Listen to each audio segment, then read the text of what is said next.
Bienvenue dans Connexion francophone, territoire croisé. Aujourd'hui, nous quittons les dates et les faits pour nous attarder sur ce qui nous entoure, ce qui façonne nos frontières, ce qui nous sépare ou nous unit. Trois territoires, trois formes, trois géographies habitées par des liens invisibles. Un fleuve, une montagne, un désert. Et si les paysages pouvaient parler, que nous diraient-ils? Commençons par le sud. Un fleuve, le fleuve Congo, deuxième plus long d'Afrique. Majestueux, profond, indompté.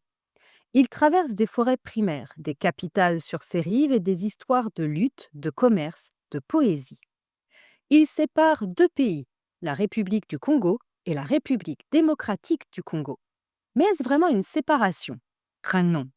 Le fleuve est un trait d'union. Il transporte plus que de l'eau. Il charrie des récits, des échanges, des mémoires croisées.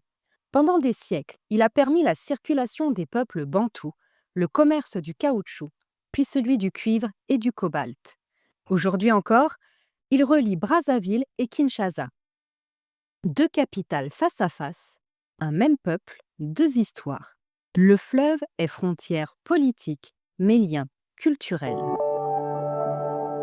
Puis, direction le nord, le regard se lève, le Mont Blanc. Point culminant de l'Europe de l'Ouest, massif, blanc, presque éternel. Et pourtant, il est traversé par les grimpeurs, par les frontières, par l'imaginaire. À cheval sur la France, la Suisse et l'Italie, le Mont Blanc n'appartient à personne. Il appartient à tous ceux qui le respectent. Il unit trois pays par le tourisme, la recherche scientifique, la préservation de la nature. Il est aussi un symbole de coopération alpine, une gestion commune, des conventions transfrontalières et des alertes climatiques partagées. Là où la montagne semble barrer la route, elle ouvre un dialogue entre nations, entre peuples, entre générations.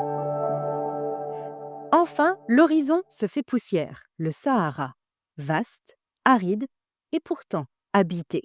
Du Maroc à la Tunisie en passant par l'Algérie, le Mali, le Niger, la Mauritanie, le Sahara est plus qu'un désert.